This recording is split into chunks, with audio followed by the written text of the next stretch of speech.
राधे राधे कृष्ण कन्हैया, गोपाल प्यारो मुरली बजैया। शरीर को संभालना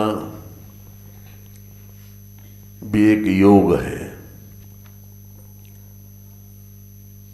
और भगवान ने इसीलिए कहा है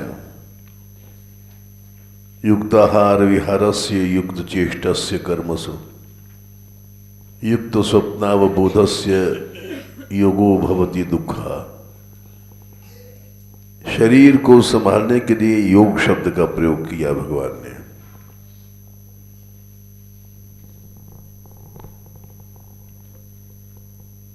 ये योग दुख को नष्ट कर देगा।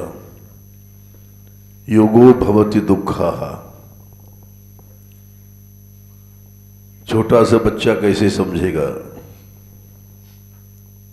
इस योग को, जो कि हम लोग बड़े बड़े नहीं समझ पाए।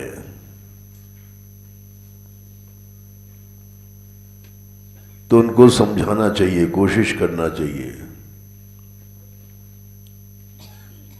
युक्त आहार, युक्त विहार, युक्त चेष्टा शरीर की,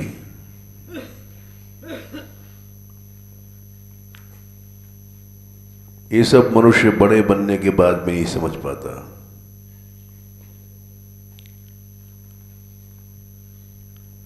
यदि ये बातें समझ जाएं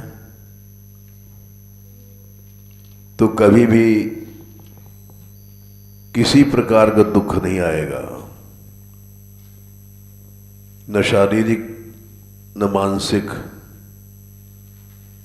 भगवान ने एक ऐसा मंत्र कहना चाहिए,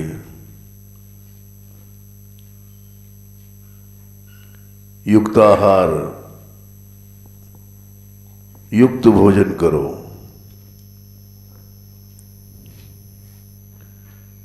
युक्त विहार, शरीर से भी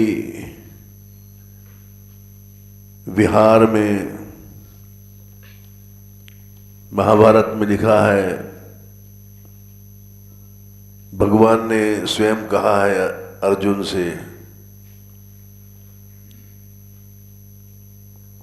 व्यायाम की शिक्षा। वो मदन मोहन मालवीय जी का जो पंचांग निकलता था काशी से, उसमें श्लोक हम पढ़ते थे। अब तो जाने निकलता है कि नहीं निकलता है। मदन मोहन मालवीय जी ने उनके द्वारा स्थापित हर पंचांग में ये श्लोक रहते थे। मनुष्य को नित्य व्यायाम करना चाहिए और जब तक श्वास की गति तेज न हो जाए, भस्त्रा प्राणायाम, तब तक उसको परिश्रम करना चाहिए।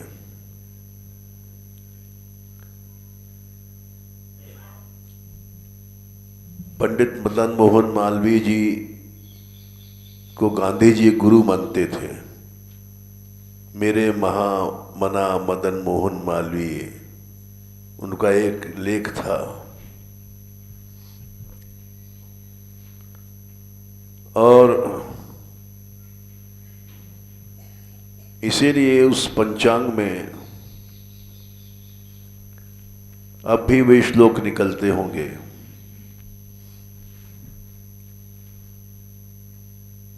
उसमें युक्त व्यायाम सबके लिए कहा गया है।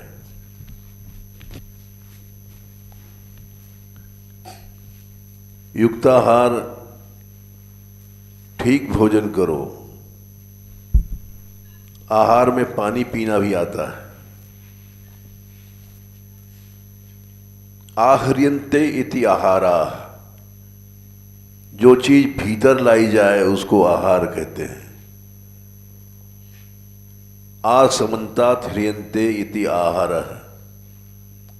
आहार शब्द की परिभाषा है जो चारों ओर से चीजें हम भीतर ले जाते हैं देखना, सुनना, ये सब आहार है।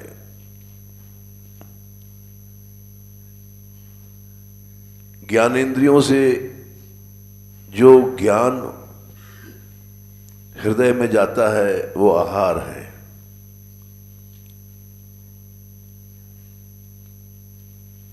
और युक्त विहार, आहार तो समझ गए कि ठीक चीज देखो, ठीक चीज सुनो, ठीक चीज सूंघो। ये 5 ज्ञानेंद्रियां, ठीक चीज स्पर्श करो, ठीक चीज सूंघो, शब्द स्पर्श रूप रसगंध, ये 5 ठीक रखो तो युक्त आहार हो जाएगा।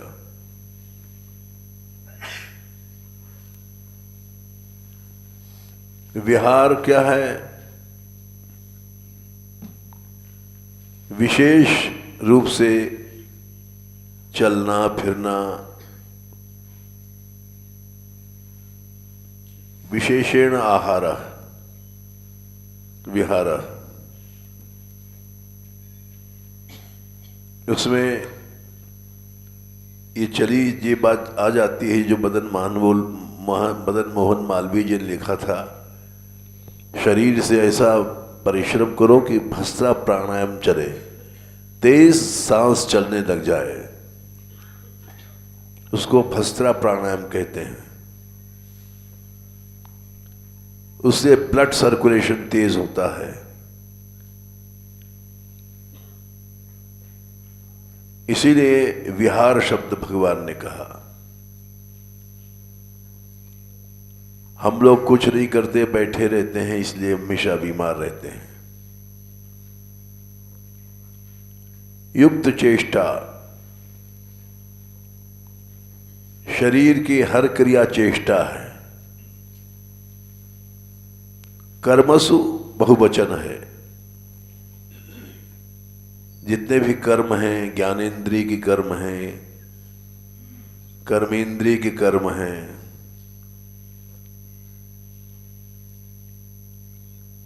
इन सभी कर्मों में युक्त क्रिया होना ही युक्त चेष्टा है। युक्त स्वप्न, ठीक सोना,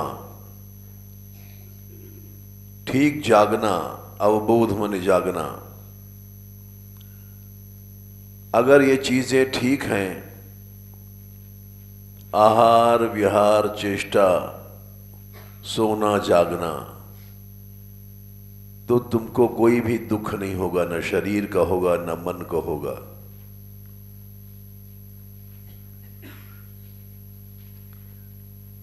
इस बात को कोई बच्चा नहीं समझ सकता, बड़े बड़े हम बूढ़े लोग नहीं समझ सकते। इसका नाम गीता। भगवान ने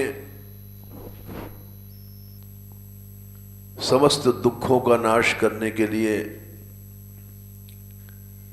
गीता को प्रकट किया और उसका पालन न होने से संसार सभी प्रकार के कष्ट भोग रहा है। नात्यश्नतस्तु योगोस्तु नैचैकांत मनश्नतः नाति स्वप्नशील शीलस्य जागृतो नैव चार्जुन। वहीं 6वें अध्याय में शायद 15वें श्लोक में बातें कही है।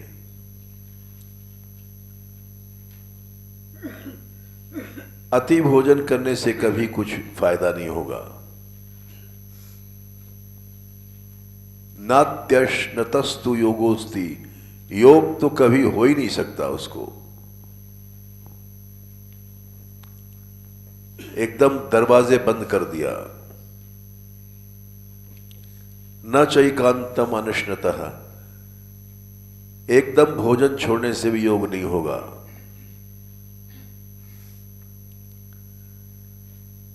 अति सोने से भी नहीं होगा, अति जागने से नहीं होगा। इसीलिए सब पांचों को सोना, जागना, खाना, न खाना, इसको हटा करके बैलेंस्ड युक्त शब्द प्रयोग किया। युक्त भोजन करो। पानी भी तो एक आहार है, सबसे पहला आहार है पानी। हवा भी एक आहार है। जो चीज भीतर जाती है वो सब आहार है। चाहे मुंह से जा रही है, चाहे नाक से जा रही है, चाहे कान से जा रही है, जो चीज भीतर जा रही है वो आहार है। आहरियंते, जिसको भीतर ले जाया जाता है वो है आहार।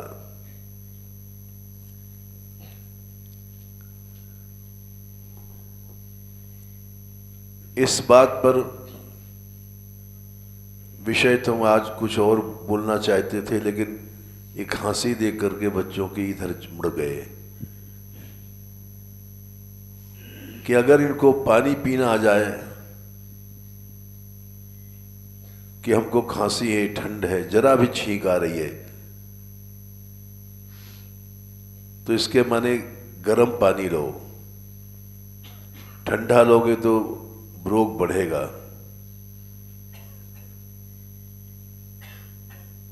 तो जल का आहार ही हमको ठीक कर देगा, लेकिन पानी का आहार हम लोग आहार नहीं समझते। मोटी अकल के लोग हैं, रोटी, दाल, साग इसको आहार समझते हैं। आहार है आहरियंते, जो चीज भीतर लाई जा रही है वो आहार है। भीतर कैसे जाती है? ज्ञानेंद्रियों से, कर्मेंद्रियों से। इंद्रियां क्या हैं? करण हैं। करण कहते हैं जिससे कर्म किया जाता है, उसको करण कहते हैं। बाह्य इंद्रियां, अंतर इंद्रियां, ये सब करण हैं। भोजन करोगे तो रसना को लेना पड़ेगा, पानी पियोगे तो रसना को लेना पड़ेगा। इसी तरह से देखना, सुनना, भारना, ये सब आहार है। चलो एक कथा सुना देते हैं, एक छोटी सी। हमारे बाबा सुनाते थे, जो गुरु महाराज थे,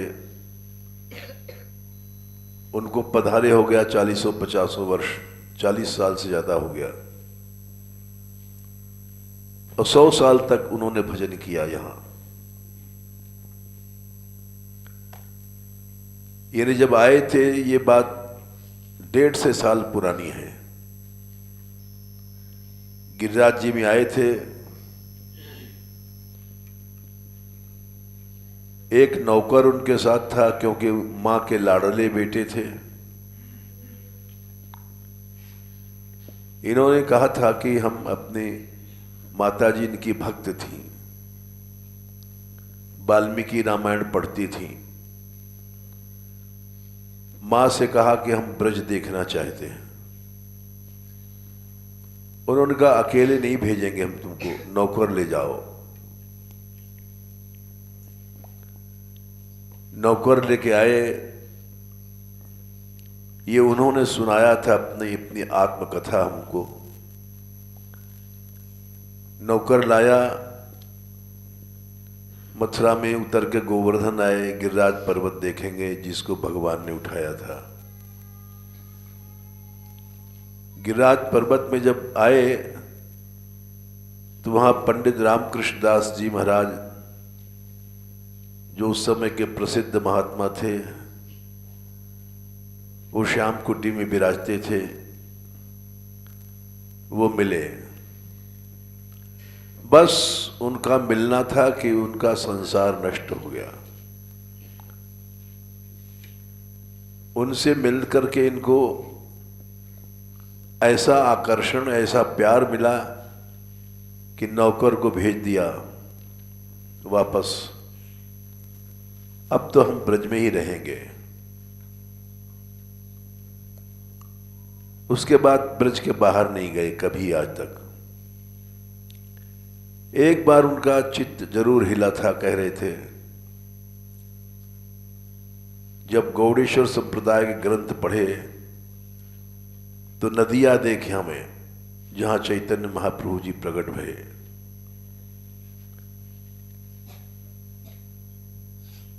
और सामान भी बांध लिया था कि कल जाएंगे नदिया के लिए।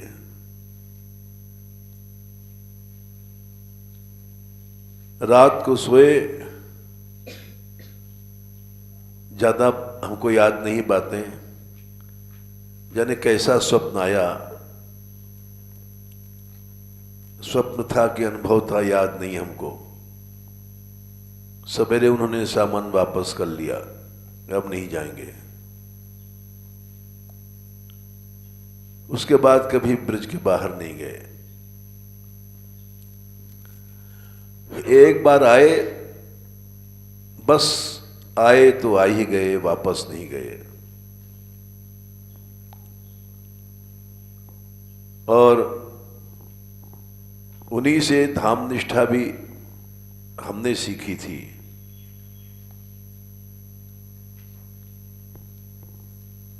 ब्रज के बाहर नहीं गए।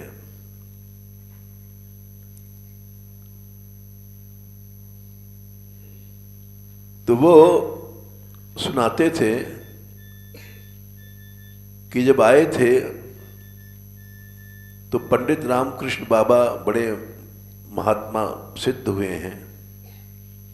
जीवन भर उन्होंने वैराग के साथ मधुकरी में काटा और ब्रजवासियों का उत्तीर्ण कपड़ा पहनते थे, नया नहीं। तो जो लोग कपड़ा लाते थे वो क्या करते थे, उसको खूब मिट्टी में घिसते थे, कीच में, और फिर धो करके किसी ब्रजवासी कह देते बाबा को दे आओ, कह देना उत्तीर्ण है। तो गंदा फंदा उत्तीर्ण समझ के ले लेते थे और जीवन भर उन्होंने ऐसे ही काटा।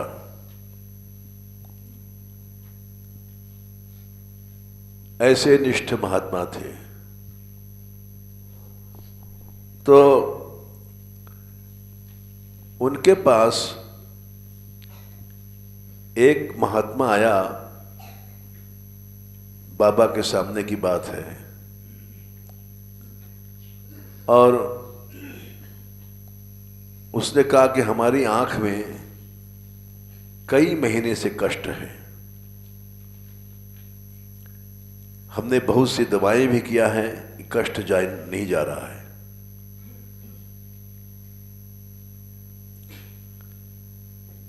और ये कष्ट इसलिए हुआ है, उस समय गोवर्धन में कोई जाता नहीं था, भीड़ इतनी नहीं होती थी। 1.5 साल पुरानी बात है, बहुत कम लोग जाते थे।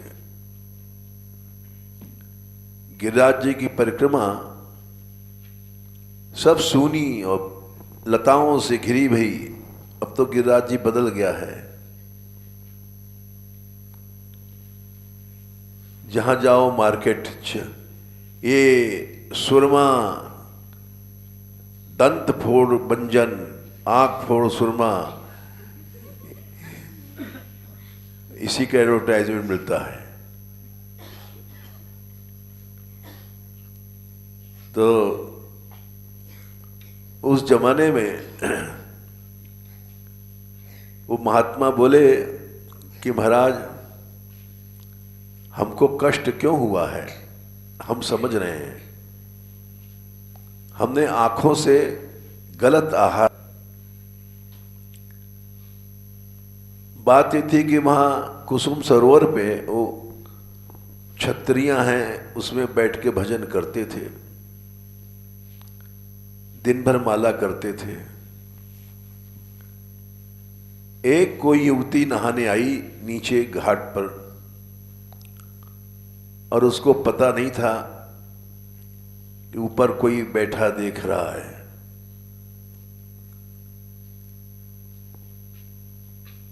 इसलिए उसने अपने कपड़े हटा दिए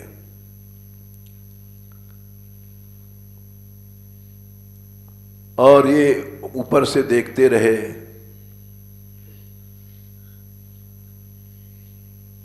उसके स्तनों को देखते रहे। काफी देर तक वो नहाती रही और ये बार बार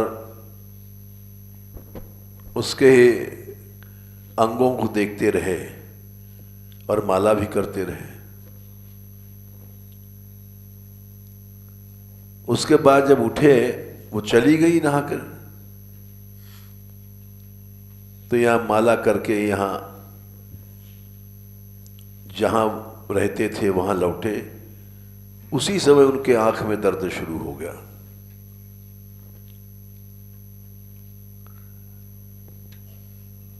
ये श्री जी ने दंड दिया और बहुत सी दवाएं किया उन्होंने, वो आंख ठीक नहीं हुई।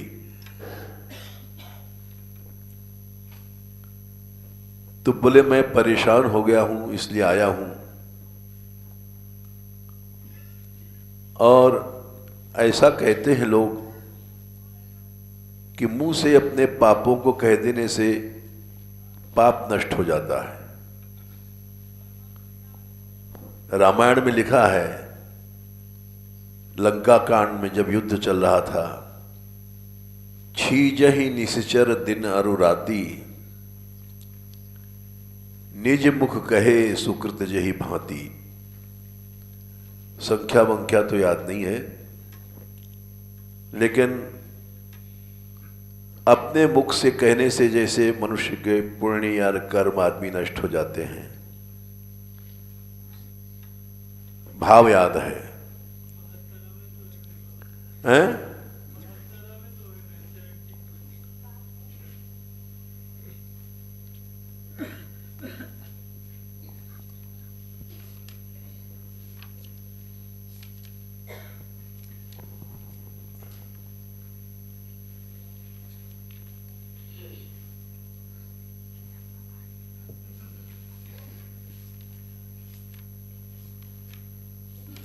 हाँ 72, 72 लंका कांड। छीजहि निश्चर दिन और राती, निज मुख कहे सुकृत जही भांति। अपने मुंह से कहने से कर्म नाश होता है। सुकृत और दुष्कृत दोनों।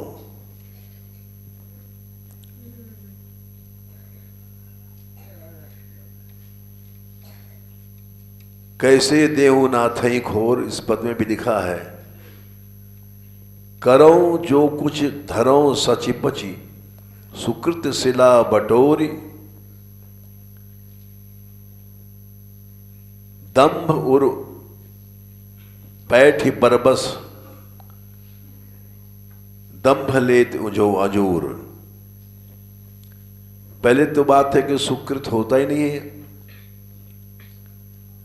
लेकिन अगर हो गया तो सिलोंच की तरह उसको इकट्ठा करके सुकृत को रखा और हृदय में दंभ घुस गया। जैसे एक एक कण बीन बीन करके सिलोंच वृत्ति कहते हैं, नाज इकट्ठा किया और किसी ने आकर के उसको फैला दिया। वैसे ही मनुष्य से सत्कर्म तो होता ही नहीं है, और दंभ बरबस पैठ दयानिधि, हृदय बरबस पैठ दयानिधि, दंभ लेत देत अजूर। दंभ उसको सबको फैला देता है, जो कुछ किया है सुकृत उसको नष्ट कर देता है। तो मैं आपके पास इसलिए आया हूं पंडित बाबा ने सुन लिया और उसके बाद उसका दर्द ठीक हो गया। ये चमत्कार बाबा सुनाते थे।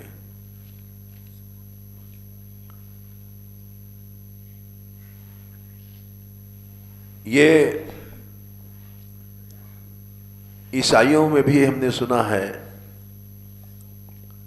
जब पोप दीक्षा देता है तो पूछता है तुमने क्या पाप किए, अशुभ किए।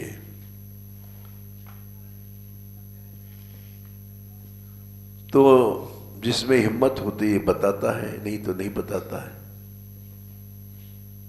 क्योंकि बड़ा कठिन है निश्चल बनना। नरसिंह भक्त ने एक बात लिखी है कि अगर मनुष्य निश्चल बन जाए तो 21 पीढ़ी दतार देता है।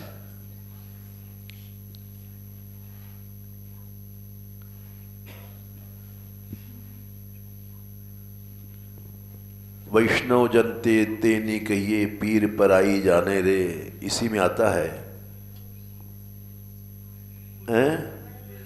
बण लोभी कपट रहित छे,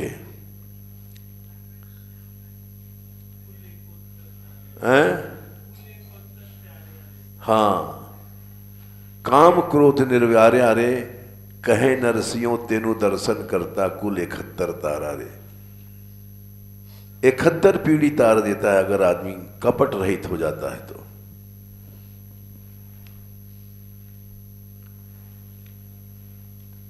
भगवान ने तो यहां तक कहा है कि निर्मल मन जन सो मोहि पावा, मोहि कपट छल छिद्र न भावा। कपटी आदमी का उद्धार नहीं होता। निर्मल मन, जो कपट रहित मन है, भागवत में भी कहा है निष्कैतो प्रीति ही।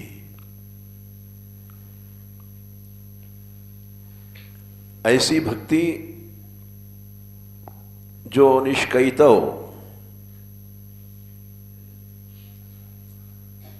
धर्म प्रोचित कैतवोत्र परमो निर्मत्सराणाम सताम, प्रथम स्कंद 2 अध्याय। कैतव धूर्तता, कपट, और भागवत के पहले श्लोक में भी धामना स्वेन सदा निरस्त कुहकम, कुहक मने कपट, भगवान का तेज कपट को नष्ट करता है। भागवत का पहला श्लोक है ये, लेकिन ये असंभव है। जब तक अहम है निष्कपट नहीं हो सकता मनुष्य।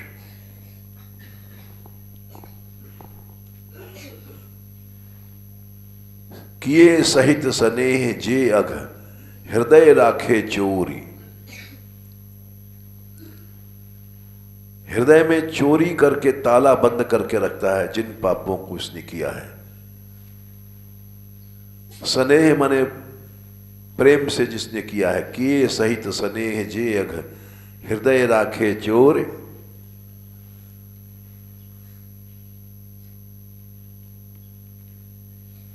और बहुत सीख सिखाए वे पे, पूजवे पर थोर। हर आदमी अपने सम्मान के लिए बहुत प्रेम रखता है कि हम इतनी बात कहें कि हमारा सम्मान न घटाए। बहुत प्रीति पुजाए पे पूजबे पे थोर। तो ये आहार के ऊपर हमने कहा, नेत्रों से आहार किया उसने। स्नान कर रही है सब वस्त्र खोल करके, और उसको पता नहीं कि ऊपर छतरी पे कोई बैठा देख रहा है।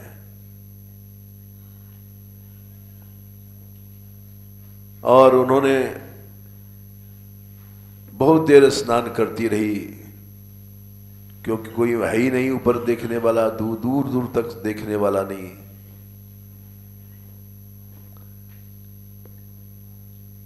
तो ये आहार शब्द पर कहा। युक्त आहार अगर मनुष्य करे तो कभी भी उसका विनाश नहीं हो सकता।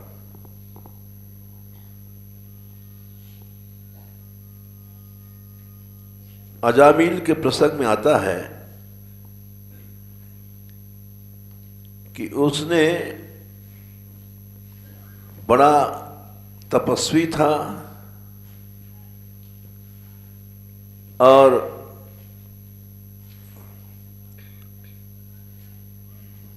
वो वेद वेदांगों का अयम ही श्रुत संपन्न 6:1:17 के आसपास है, हैं? 70 है। अयम ही श्रुत संपन्न शील वृत गुणालय। वेदों को पढ़ा हुआ और शील गुण इसमें था, जो कि असंभव है। व्रत मने बड़ा आचरण वाला था। धृतव्रत, अनेक व्रतों का ब्रह्मचर्य, संयम व्रत आदि को धारण करने वाला। मृदु मने बड़ा कोमल था। दांत दमनशील था। सत्यनिष्ठ था। मंत्रवेत्ता था। पवित्र था। एक दिन अचानक रास्ते में किसी शूद्र जो भुजिष्या पैसा लेकर के भोग कराती है, उसको लेकर के मधुमयरे शराब पी करके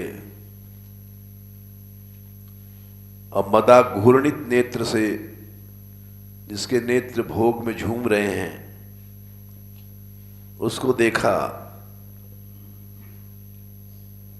बस उसके देखने से उसका विनाश हो गया।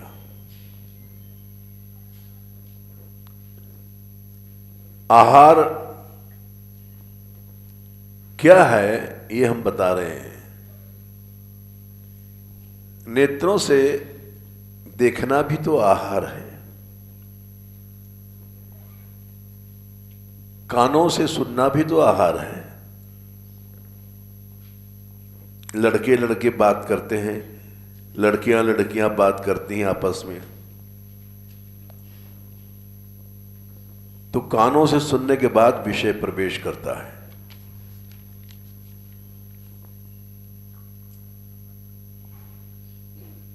इसलिए आहार क्या है? सबसे पहला आहार है कान।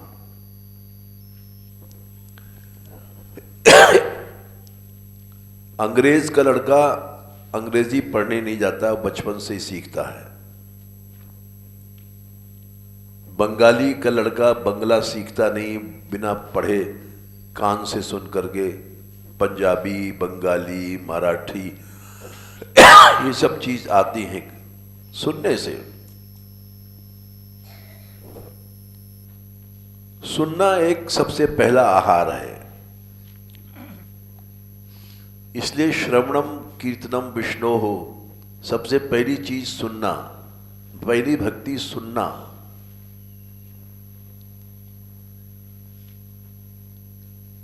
विषय सीखता है कैसे? सुनने से।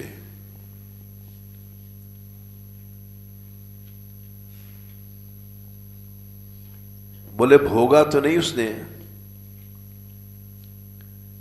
लेकिन सुना जरूर है। लड़का लड़कों के साथ बैठता है तो सुन करके सीखता है विषय।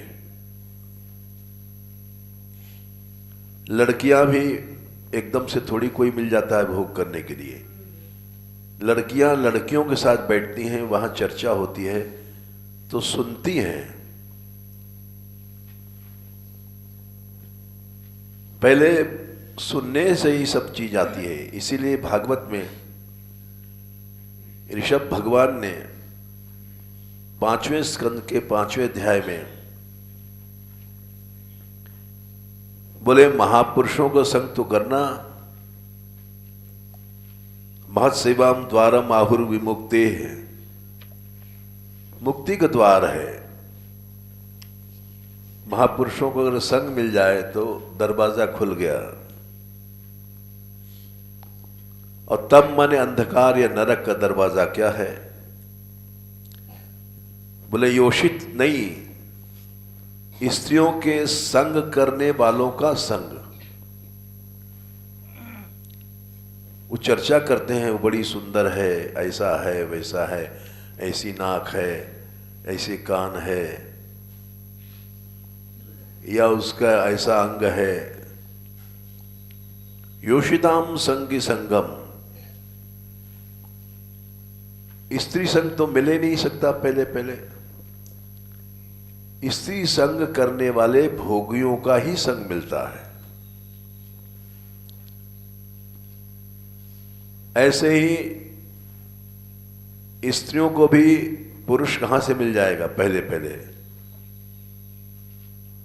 संगियों का संग करने वालों का चर्चा मिलती है, फिर विषय सीखता है। तो ये आहार क्या चीज है, हम ये बता रहे थे। आहार, पहला आहार ज्ञानेंद्रियों से जो हम ज्ञान अर्जित करते हैं वो आहार है।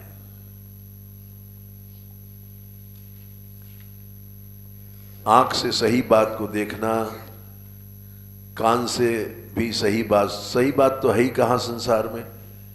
लेकिन पहले मित्रों में जाकर के हम लोग गंदी बात सुनते हैं। तो सबसे पहले आहार कानों से घुसता है, और कानों से आहार जब गलत है तो वो भगवत धाम में नहीं जा सकता। आज नहीं कल जरूर गिरेगा।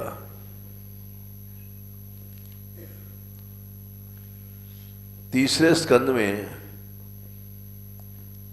15वें अध्याय में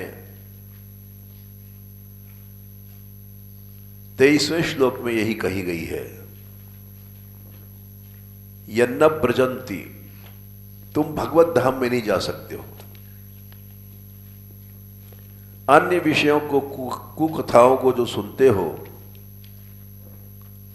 बस तुम्हारा दरवाजा बंद। कुकथाएं क्या हैं?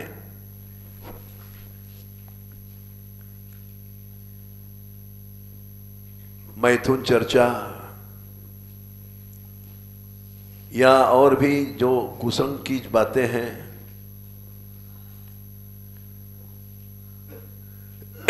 दिन रात जो चल रही है हमारे समाज में,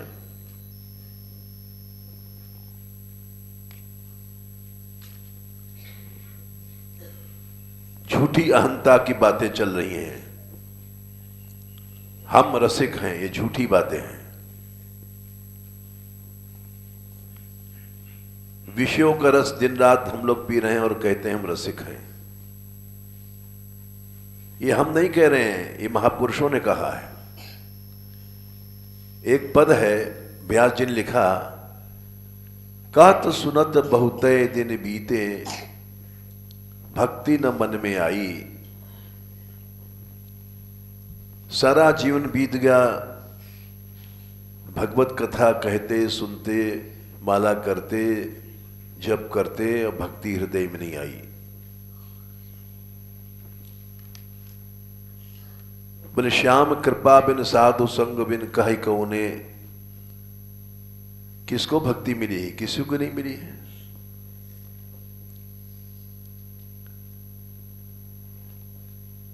क्योंकि गलत बातें सुन रहा है, कुकथाएं सुन रहा है। ये कुकथा क्या है? कुकथा माने केवल स्त्री भोग नहीं है।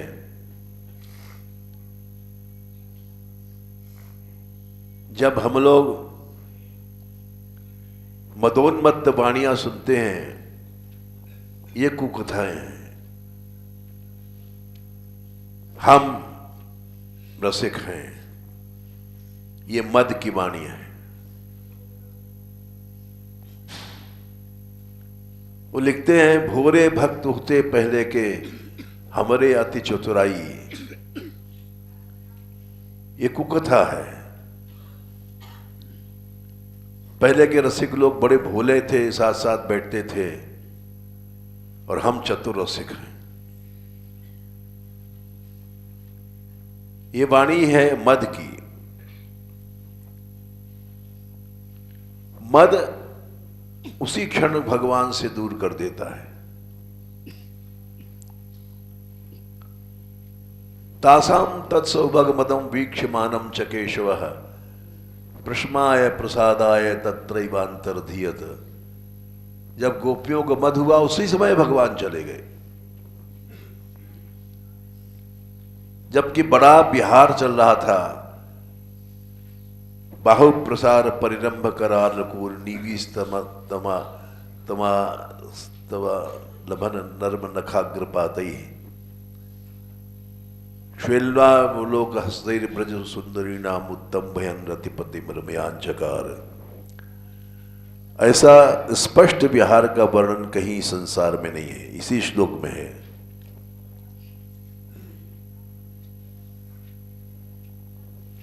निवीस्तना लभन नर्म नखाग्र पातही, ऐसा किसी पद में आज तक नहीं आया। और उसके बाद एकदम श्री कृष्ण चले गए। मद एटम बम है, फटा और कृष्ण को दूर भेज दिया।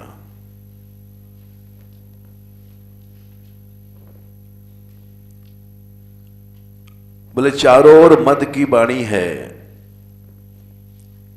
बोले कैसे?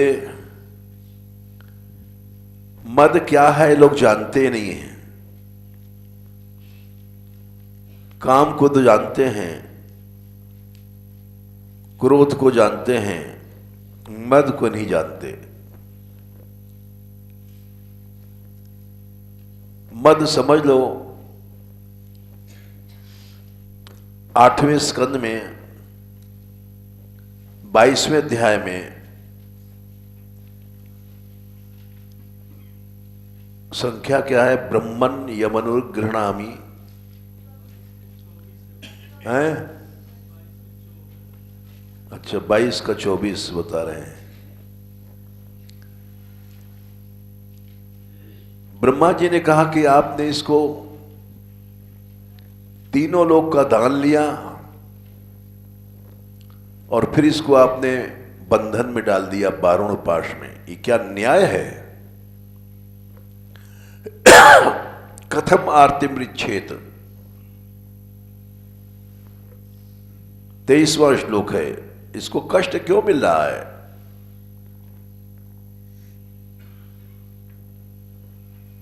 तो भगवान ने कहा, मैं कष्ट नहीं इसको मिल रहा, उसको कृपा मिल रही है। यम अवनुः गृह्णामि। हे ब्रह्मा जी, जय मैं जब जिस पर अनुग्रह माने कृपा करता हूं, तो विषय माने उसकी संपत्ति, जिससे मद पैदा होता है, उसको विधुनों में उन्हें नष्ट कर देता हूं। विधुनोति, धुनोत माने नष्ट करना, विधुनोति माने विशेष नष्ट कर देता हूं, 0% कर देता हूं। जिसको कहते सड़क पर खड़े कर दिया ठाकुर ने। लोग आते हैं, कहते हैं महाराज, एक व्यक्ति आए थे, वो जो लहरें आती हैं समुद्र में, उसको क्या कहते हैं? हाँ, सीमानी। हाँ, तो वो लहरें आई और हमारे पास 8 पानी के जहाज थे। यानी अरबपति खरबपति कुछ नहीं था हमारे सामने, और सब जहाज चले गए सीमानी लहरों में। सीमानी की सोमानी? अच्छा, सुनामी। आज मैं सड़क पर खड़ा हूं, ये सही घटना है, और हम क्या करें, हमसे बोला। और उससे क्या कहते हैं? इसको कहते हैं विध्नोमी। जो अरबपति नहीं, खरबपति नहीं, और आगे भी था, आज जो सड़क पर खड़ा है।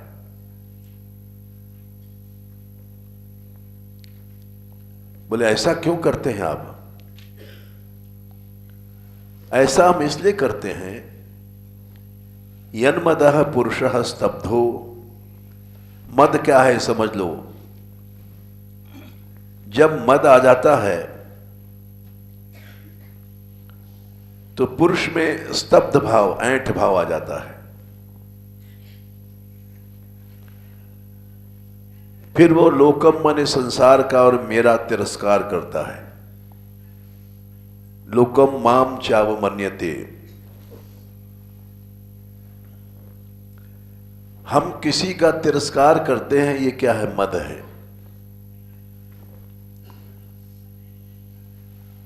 किसी से जोर से बोलते हैं, क्या है? मद है।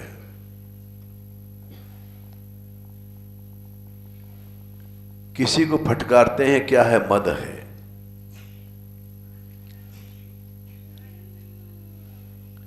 मद क्या है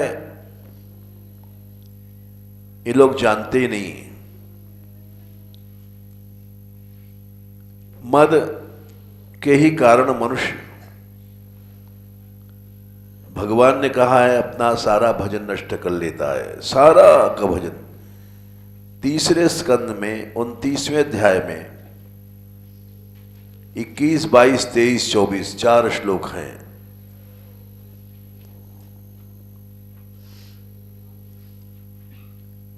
किसी की अवज्ञा करना 21वां श्लोक है। अनादर, सारी पूजा को ढोंग कर दिया, विडंबनम ढोंग कर दिया सारी पूजा। बोले हम तो लड्डू गोपाल के दिन रात सेवा करते हैं, वो सब पूजा ढोंग हो गई। 22वां श्लोक क्या है? उपेक्षा।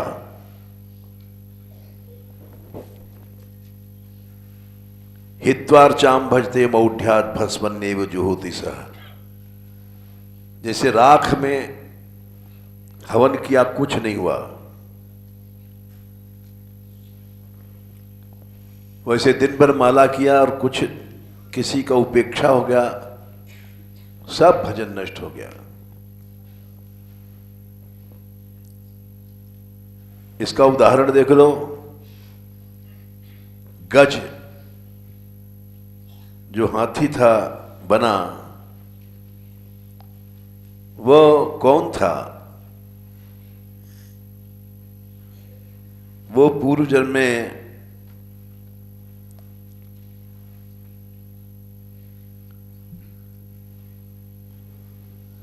हाँ इंद्रद्युम्न थे, नाम याद नहीं रहता। इंद्रद्युम्न राजा थे, बड़ा तपस्या किया था। अगस्त ऋषि आए और उनका सम्मान नहीं किया। बस इतनी सी बात थी, सारा तप नष्ट हो गया। लाखों वर्ष कष्ट भोगा गजराज बनकर के ग्रह ने पकड़ लिया। 100 बरस गज युद्ध करत भय, 1000 वर्ष तक दिन रात लड़ता रहा। कितना कष्ट उठाना पड़ा।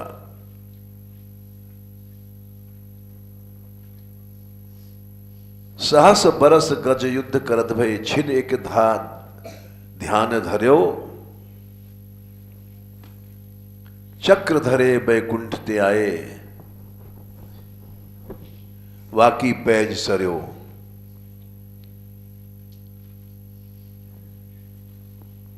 एक क्षण के मद का इतना बड़ा दंड मिला, लाखों वर्ष का तप नष्ट हुआ।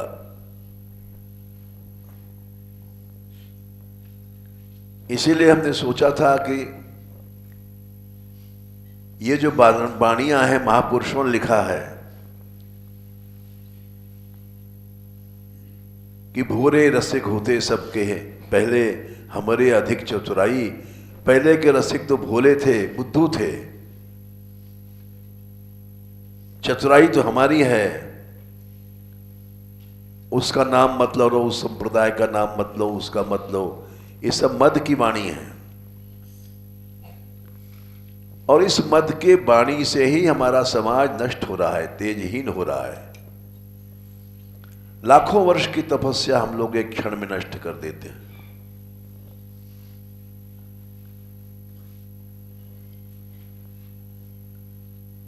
हमने सोचा था एक ऐसा लेख लिखा जाए, लेकिन किसी ने मना कर दिया। इससे एक सुधार कुछ नहीं होगा समाज में, उल्टा बैर बनता है कि ये निंदा करते हैं लोग, वैष्णव निंदा करते हैं। जब देखो तो वृंदावन की निंदा करते हैं लोग। तो हमको अनुभव में आ गई ये बात की बात सही है। इस निंदा का लक्ष्य है कल्याण, ये नहीं समझ सकते लोग। यही समझेंगे कि निंदा करना ही इनका जीवन है या इनका लक्ष्य है। फिर विचार हमने छोड़ दिया।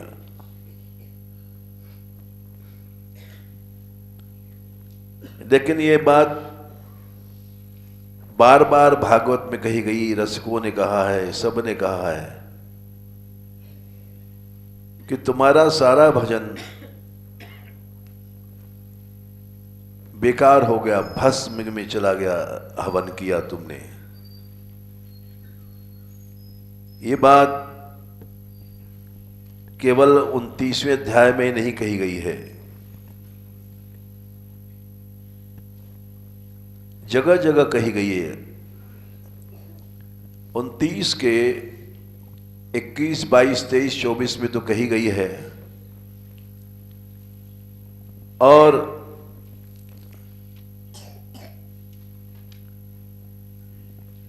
एवमेव खलु महदाचार अतिक्रमः कार्ष्णेन आत्मने फलेति, 5वें स्कंद में भी कही गई है।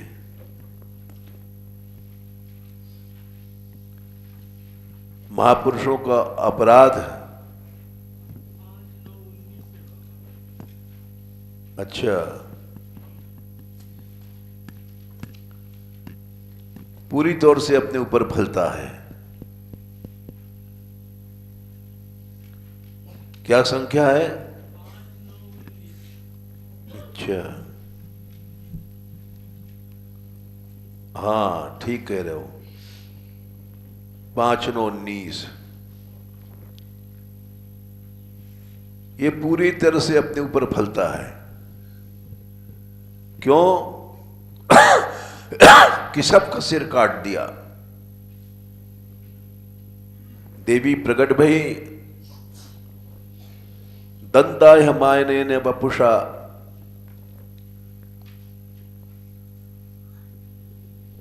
ससोचटाट सयु देवी भद्रकाली,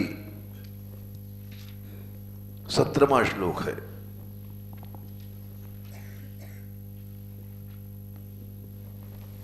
हम लोग एक क्षण में नष्ट हो जाते हैं,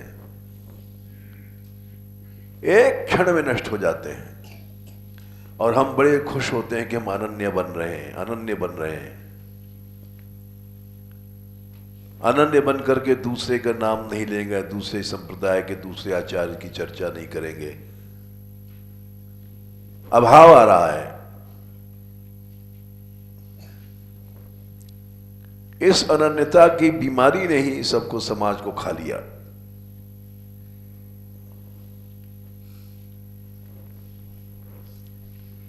हमारे यहां भी बड़े अच्छे अच्छे लोग यहां रहते थे, वो अनन्य बनने के लिए चले गए बाहर। जब से बाहर गए हमें मालूम है कि उनको न सुख है न शांति है, न वो तेज है, और जो नीरस लोग रह गए यहां बेचारे।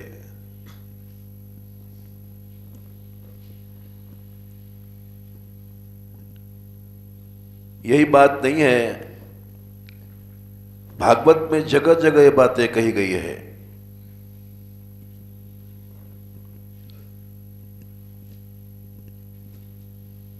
जब कंस के लोग चले हैं तो कंस तो पीछे नष्ट होगा। 10/4/46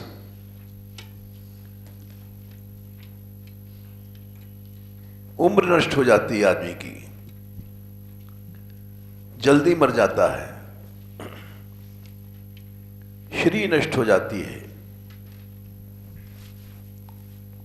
जिनसे सारा संसार आकर्षित होता है उन गुणों के समूह का नाम है श्री। श्री क्या है?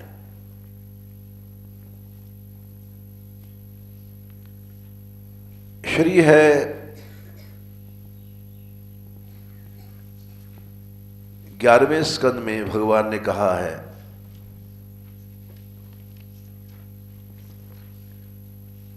संख्या भूल जाते हैं, नैरपेक्षादि गुणाः,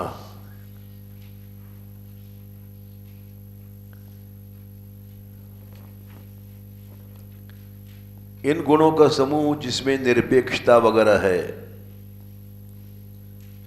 उन गुणों के समूहों का नाम है श्री।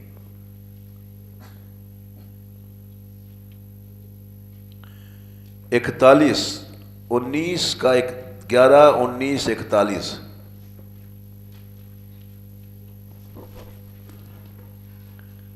बहुत से गुण मिलके श्री बनते हैं।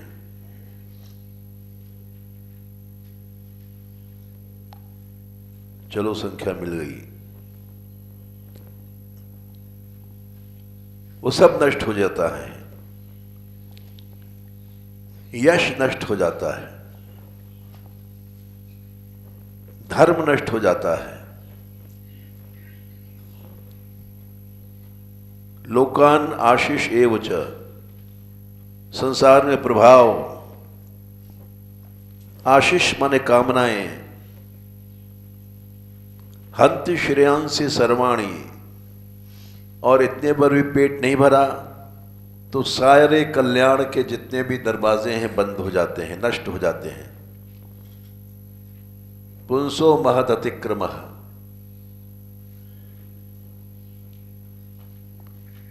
यही आजकल सिखाया जाता है।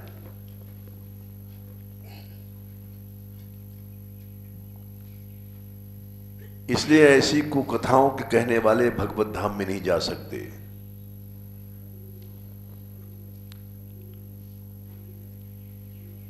और भी बहुत से प्रमाण हैं, कहना चाहते थे कुछ और, कह गए कुछ और। जय श्री राधे।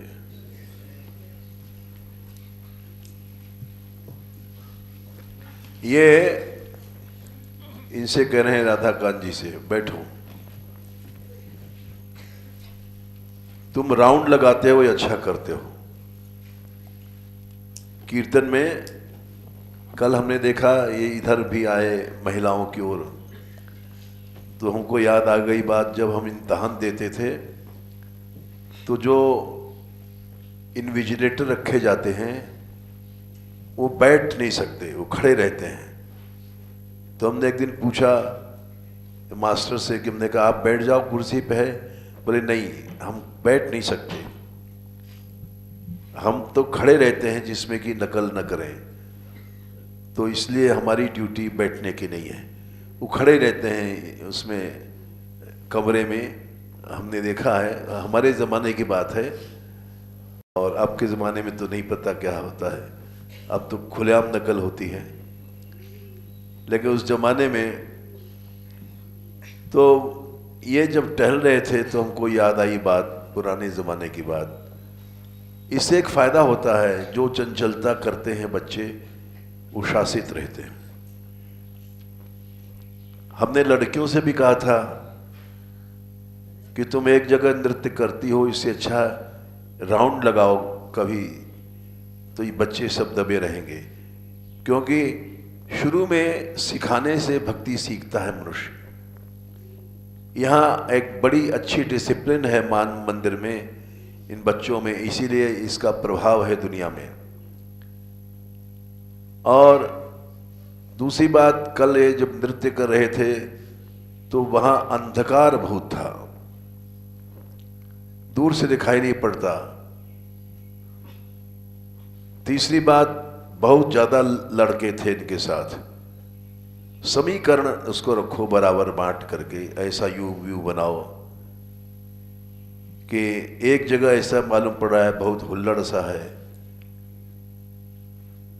और दूसरी जगह कुछ नहीं है। सब जगह समान रस का प्रवाह बने, इसके लिए तुम जब टहलोगे, कीर्तन करते हैं, ऐसे नहीं कि भाई ड्यूटी लगा गई है, तो ये सब बच्चे दबे रहेंगे और शासित रहेंगे, तो इससे रस की वृद्धि होती है। और वहां जहां करते हो वहां बिल्कुल अंधकार है, दिखाई नहीं पड़ता। जय श्री राधे।